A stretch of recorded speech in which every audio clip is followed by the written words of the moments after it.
बिस्मिल्लाहिर्रहमानिर्रहीम। इस वीडियो में हम step response of a RC circuit पढ़ेंगे।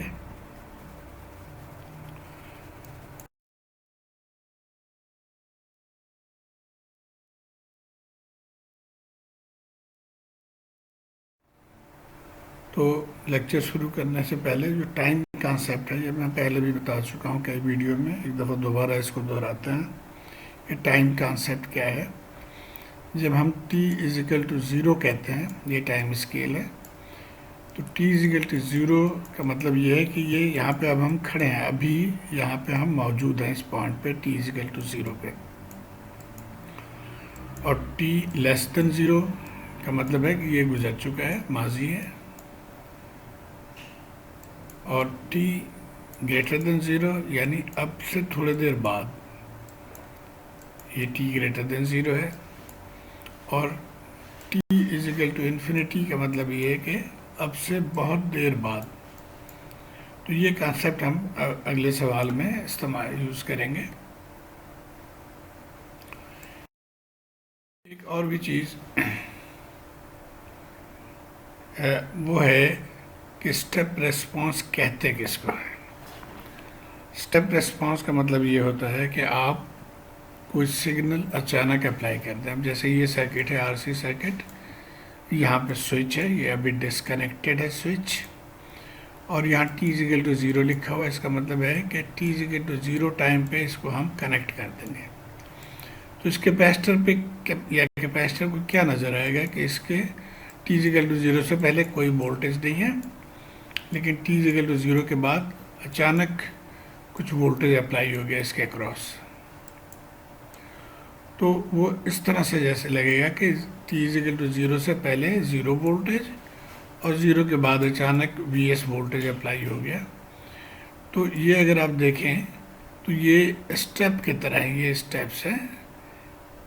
इस तरह यहाँ पे भी स्टेप बन गया, जैसे पहले ज़ीरो था, अब Vs वोल्टेज अप्लाई हो गया। तो इसलिए इसको स्टेप रिस्पॉन्स कहा जाता है, या स्टेप सिग्नल आप कह सकते हैं इसको। तो स्टेप की डेफिनेशन आपको याद होगा। स्टेप इज डिफाइंड एज, इसको UT आमतौर पर लिखा जाता है स्टेप फंक्शन को, और इसका मैग्नीट्यूड जो है वो 1 है। और यहाँ पे जैसे बताया गया है कि t ज़ीरो से पहले इसकी वैल्यू ज़ीरो है, जो यहाँ पे ज़ीरो है, और t ग्रेटर देन ज़ीरो पे ये 1 है। तो ये t इजिकल टू ज़ीरो या उसके बाद इसकी वैल्यू जो है वो 1 है। एक और भी तरीका इस्तेमाल किया जाता है कि बजाय यहाँ पे स्विच देने के, जैसे यहाँ पे स्विच है, इसको जो भी सिग्नल वैल्यू है, जो भी इनपुट वोल्टेज है, 5 वोल्ट 10 वोल्ट, उसको UT से मल्टीप्लाई किया जाता है। तो UT से मल्टीप्लाई का भी मतलब यही होता है कि आप t इजिकल टू ज़ीरो से पहले ये इनपुट ज़ीरो है, और t इजिकल टू ज़ीरो के बाद ये Vs मल्टीप्लाई बाई 1 हो जाएगा।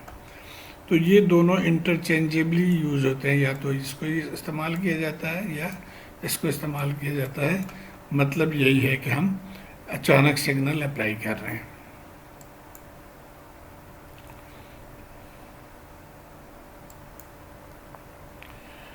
अच्छा, अब जब हम अचानक सिग्नल अप्लाई करते हैं अक्रॉस कैपेसिटर, यहाँ पे, तो सिग्नल तो हमने इस तरह से दे दिया कि ज़ीरो के बाद फ़ौरन इसको Vs या 5 वोल्ट या 10 वोल्ट हमने अप्लाई कर दिया।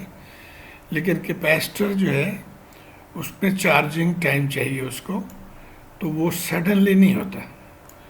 t इजिकल टू ज़ीरो से पहले कैपेसिटर के क्रॉस वोल्टेज ज़ीरो है, और t इजिकल टू ज़ीरो के बाद ये ग्रेजुअली चार्ज होना शुरू हो जाता है कैपेसिटर, और उसके बाद जाके ये फिक्स हो जाता है जो भी वोल्टेज है। तो अब ये जो ग्रेजुअली चार्ज हो रहा है, इस पीरियड को हम ट्रांजिएंट पीरियड कहते हैं। तो बेसिकली ये टाइम स्केल को 3 हिस्सों में डिवाइड किया जाता है। एक हो गया t लेस देन ज़ीरो, ये t greater than equal to zero, ये ट्रांजिएंट पीरियड आ गया। और जब ये स्टडी स्टेट, तो इसको स्टडी स्टेट भी कहा जाता है, इसको t इन्फिनिटी भी कहा जाता है। एक और स्टूडेंट्स में कन्फ्यूजन है, मैंने एक सेपरेट वीडियो भी इसके लिए बनाया हुआ है, लेकिन मैं यहाँ पे ब्रीफली आपको एक्सप्लेन कर देता हूँ। स्टूडेंट्स ये कहते हैं कि हमें कैसे पता चलेगा कि ये सोर्स फ्री है या विद स्टेप है। इसका बड़ा आसान तरीका है। देखिए ये हमने सोर्स फ्री के लिए पढ़ा था ये सर्किट। तो सोर्स फ्री में ये होता है कि एक सोर्स अप्लाई करते हैं जो कैपेसिटर को चार्ज करता है, उसके बाद at T is equal to zero इस सोर्स को हम ख़त्म कर देते हैं। तो t ग्रेटर देन ज़ीरो पे जो सर्किट है उसके अंदर कोई वोल्टेज सोर्स नहीं है, तो इसलिए इसको सोर्स फ्री कहा जाता है। जबकि स्टेप रेस्पॉन्स में ये है कि आप देखिए यहाँ से ये इधर आ गया, पहले एक सोर्स अप्लाई किया हुआ था चार्ज होने के लिए, बाद में ये इधर आ गया, तब भी एक सोर्स मौजूद है। तो यानी t ग्रेटर देन ज़ीरो पे अगर सर्किट में कोई सोर्स मौजूद है तो फिर ये स्टेप रेस्पॉन्स सर्किट है। तो ये दोनों में फ़र्क आपने जहन में रखना है। तो अब आइए मैं डायरेक्ट फार्मूले में चला जाता हूँ। इसकी डेरिवेशन आपकी बुक में दिया है, अगर आप चाहें तो उसको समझ लीजिए। ये जो फाइनल वोल्टेज है या voltage at any time actually we T, इसके लिए फार्मूला ये गिवन है। तो इसके ये वी इन्फिनिटी का मतलब है इन्फिनिटी टाइम पे या ज़ीरो के काफ़ी देर बाद जो वोल्टेज है वो है। वी ज़ीरो का मतलब है कि at time T is equal to zero या उससे ज़रा सा पहले या उससे ज़रा सा बाद, तो इसको वी ज़ीरो कहा जाता है। फिर ये वी इन्फिनिटी है और e raise to the power minus t over tau. तो टॉ आपने पहले भी पढ़ा हुआ है कि ये आर सी कॉन्स्टेंट है टॉ। तो where V zero is the initial voltage at T is equal to zero and V infinity is the final or steady state value. अब मुख्तलिफ बुक्स में मुख्तलिफ फार्मूलाज दिए हुए हैं, लेकिन बात वही है। अब यहाँ पे वी टी हम लिख रहे हैं, ये एक्स टी लिख रहा है, लेकिन चीज़ें वही हैं। एक और बुक में ये एफ टी लिख रहा है, लेकिन वहाँ पे भी आप चीज़ें देखें तो वही हैं। तो बहरहाल जो भी फार्मूला है आपने इसको जहन में रखना है बस। तो अब इस फार्मूले को सॉल्व करने के लिए हमें तीन चीज़ें चाहिए। एक तो initial capacitor voltage at T less than zero, जिसको हम वी ज़ीरो कह रहे हैं, ये वोल्ट हम निकालना है। और दो आइटम जो हैं वो टी ज़ीरो के बाद निकालना है, और वो क्या है कि फाइनल वोल्टेज वी इन्फिनिटी और टाइम कांस्टेंट टॉ। अच्छा, एक्चुअल सवाल पे जाने से पहले एक और चीज़ मैं हाईलाइट करना चाह रहा हूँ, और वो ये है कि ये स्विच देखिए, यहाँ पे switch is changing at T is equal to zero, लेकिन यहाँ पे switch is changing at T is equal to 4।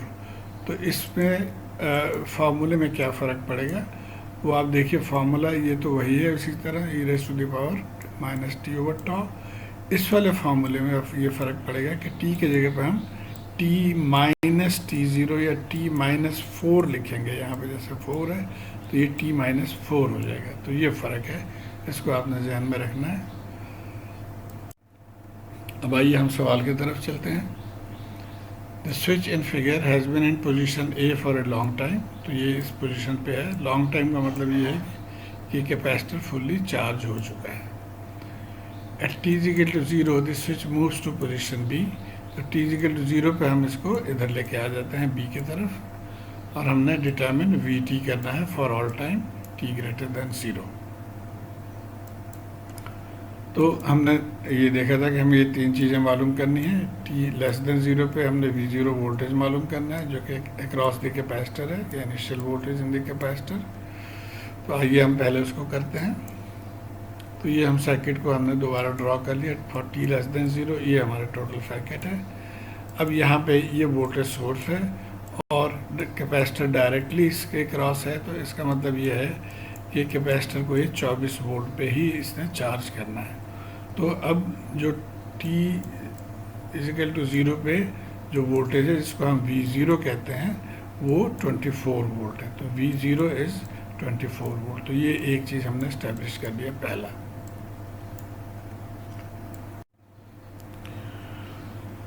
अब आइए हम टी ग्रेटर देन ज़ीरो की तरफ चलते हैं। तो ये हमारा सर्किट है यहाँ पे।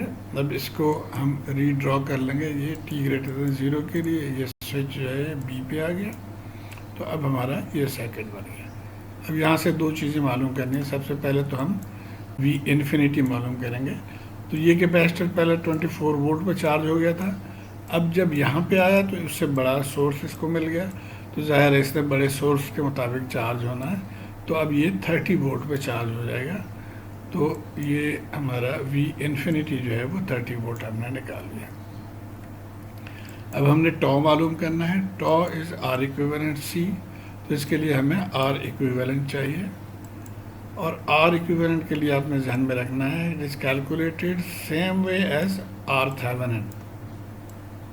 तो R थेवेनिन मालूम करने के लिए आपको याद होगा कि हम सर्किट में जो सोर्स है उसको ख़त्म कर देते हैं, यानी वोल्टेज सोर्स को हम स्ट्रेट लाइन लगा के उसको ज़ीरो कर देते हैं और करंट सोर्स को ओपन करके उसको ज़ीरो करते हैं। तो यहाँ वोल्टेज सोर्स है तो इसको हम स्ट्रेट लाइन से लगा के इसको ज़ीरो कर दिया, हमने ख़त्म कर दिया उसको। और दूसरी बात यह है कि जो भी एनर्जी स्टोरेज डिवाइस है, यानी कैपेसिटर है या इंडक्टर, यहाँ पे आंख लगा के हम देखेंगे बाकी सर्किट को। तो आइए हम आंख लगा के देखते हैं। तो जब हम यहाँ पे आंख लगा के देख रहे हैं तो सिर्फ हमें ये 4 किलो ओम रेजिस्टेंस नज़र आ रहा है। तो इसका मतलब है कि R equivalent is 4 kilo ohm. तो R इक्विवेलेंट हमने लिख लिया 4 किलो, टॉ निकाल लिया, दोनों को मल्टीप्लाई करके 4, और C हमारे पास है 0.5 मिली फैरड। तो यहाँ से हमें टॉ आ गया 2 सेकेंड। अब हमें तमाम पैरामीटर्स मिल गए हैं, V0 मिल गया, V इन्फिनिटी है, टॉ है। तो हम डायरेक्टली जो हमारा फॉर्मूला है इसमें इसको पुट कर देंगे, और ये देखिए V इन्फिनिटी हमने 30 निकाला था वो डाल दिया हमने, V0 24 था, फिर V इन्फिनिटी 30 e⁻⁻t, और टॉ हमने 2 सेकेंड निकाला था। तो ये हमारा आंसर आ गया। तो ये इस तरह से अगर आप स्टेप बाय स्टेप चलेंगे तो ये बहुत ही आसान है, और इसको फर्दर आप सिंप्लीफाई करके चाहे तो इस फॉर्म में लिख सकते हैं। अब आइए एक और एग्जांपल करते हैं। बेसिकली पहले ही सवाल का है, इससे थोड़ा सा इसको मॉडिफाइड है। पहले सवाल में ये वाला ये नहीं था, इसमें ये कॉन्सेप्ट आपको देना चाह रहा हूँ एक्चुअली, कि अगर इस तरह से सर्किट हो तो कितने वोल्ट पे कैपेसिटर इनिशियली चार्ज होगा। तो हम एग्जैक्टली वही टेक्निक फॉलो करेंगे। तो यहाँ पे मालूम क्या करना है, देखिए वही सवाल है। हमने एक तो VT मालूम करना है, यानी जनरल इक्वेशन मालूम करना है। उसके बाद यहाँ पे एक और भी रिक्वायरमेंट है कि t इज टू 1 और t इज टू 4 सेकेंड पे VT की वैल्यू क्या है, ये भी आपने मालूम करना है। तो सबसे पहले अगर हम जनरल इक्वेशन मालूम कर लेंगे, उसके बाद ये t की वैल्यू पुट करके वो डायरेक्ट वैल्यू निकाल सकते हैं। तो आइए अब ये देखिए, यहाँ पे हम थे t<0 पे, ये हमारा सर्किट है। अब यहाँ पे और पिछले वाले में फ़र्क ये है कि पिछले में हम डायरेक्ट इस वोल्टेज को अप्लाई कर देते थे और 24 वोल्ट हमने ले लिया था, लेकिन यहाँ पे डायरेक्ट वोल्टेज अप्लाई नहीं होगा। ये वोल्टेज अब ये वोल्टेज डिवीजन रेशियो के जरिए आएगी यहाँ से, यानी जो वोल्टेज इसके क्रॉस होगा वो डायरेक्ट अप्लाई होगा। तो ये देखें, अगर हम इसको ओपन कर देते हैं तो जो भी वोल्टेज यहाँ पे है वही वोल्टेज कैपेसिटर के क्रॉस आएगा। तो बाय VDR आपको यकीनन पता होगा कि VDR के ज़रिए हम ये वोल्टेज मालूम कर लेंगे इसके क्रॉस, और वही वोल्टेज यहाँ पे हो गया, यानी 24 volt divided by total resistance 5 और 3 एंड मल्टीप्लाई बाय 5। तो ये हमारा 15 वोल्ट आ गया। यकीनन आप अब तक आइडिया हो चुका होगा कि हम K नहीं लिखते आमतौर पे, बिकॉज आप देखिए अगर नीचे हम दोनों में K लिखेंगे तो K यहाँ पे कॉमन आ जाएगा, और इस 5 के साथ भी K है तो K कैंसिल हो जाएगा। तो इसलिए हम आमतौर पे K नहीं लिखते। तो हमने अब V0 हमें मालूम हो गया। अब अगले 2 स्टेप्स पे चलते हैं। तो V0 15 वोल्ट आ गया। अब हम t>0 पे इस स्विच को हम मूव करके इधर आ गए। ये बिल्कुल वही सर्किट है पिछले सवाल वाला। तो V इन्फिनिटी 30 आ गया यहाँ पे भी, और उसी तरह टॉ भी हम निकाल लेंगे जो हमने पिछले सेकंड में निकाला। टॉ 2 सेकेंड आ गया यहाँ पे, और हम बस फॉर्मूले में इसको अब डाल देंगे तमाम वैल्यूज़। तो ये रिज़ल्ट हमारे पास आ गया। सिर्फ क्या चेंज हुआ, यहाँ पे हमने V0 के वैल्यू इस सर्किट की वजह से इसमें डिफरेंट आ गया। अब इसके जो दूसरे पोर्शन थे कि t 1 क्या वैल्यू होगा, तो इस इक्वेशन में हम t की जगह पे 1 डाल देंगे। तो t इक्वल टू 1 डाल के और आप इसको कैलकुलेटर के ज़रिए सॉल्व करेंगे तो ये 20.902 वोल्ट आ गया। इसी तरह t इक्वल टू 4 पे भी वही चीज़ एग्जैक्टली, t की जगह पे आपने यहाँ पे 4 लिख दिया और ये वैल्यू कैलकुलेट कर ली है। आइए हम प्रैक्टिस प्रॉब्लम को जल्दी से देखते हैं। ये प्रैक्टिस प्रॉब्लम है। यहाँ पे भी आपने एक तो VT मालूम करना है जो जनरल इक्वेशन है, और उसके बाद VT at t is equal to 0.5 मालूम करना है। तो एग्जैक्टली वही टेक्निक कि t0 से पहले हमारा सर्किट क्या होगा उसको हम देख लेते हैं। तो देखिए t0 से पहले ये डिस्कनेक्टेड, t0 से पहले तो ये सर्किट जो है इतना पोर्शन ही हमारे पास बच गया। तो ये बच गया, 15 वोल्ट सोर्स है, डायरेक्ट अक्रॉस कैपेसिटर ये अप्लाई हो रहा है, तो इसका मतलब है कि V0 15 वोल्ट आ गया यहाँ पे। सो V0 15 वोल्ट आ गया। अब आइए तो आइए अब हम t ग्रेटर देन 0 पे चलते हैं। t ग्रेटर देन 0 और ये चीज़ें हमने मालूम करनी है। आइए सर्किट को देखते हैं। t ग्रेटर देन 0 पे ये स्विच हमने बंद कर दिया तो ये सर्किट हमारे पास आ गया। अब हमने V इन्फिनिटी मालूम करना है। यहाँ पे V इन्फिनिटी मालूम करना थोड़ा सा डिफ़िकल्ट है, लेकिन हम इसको दो तरीके से करके आपको आसान कर देंगे। सबसे पहले तो हम नोड मेथड से देखते हैं। देखिए ये कैपेसिटर के अक्रॉस एक्चुअली हमने V इन्फिनिटी मालूम करना है, तो इस कैपेसिटर को ओपन करके हमने लिख दिया कि यहाँ पे जो वोल्टेज है वो V इन्फिनिटी है, और यहाँ पे वोल्टेज V इन्फिनिटी है तो इस नोड पे भी वोल्टेज V इन्फिनिटी है।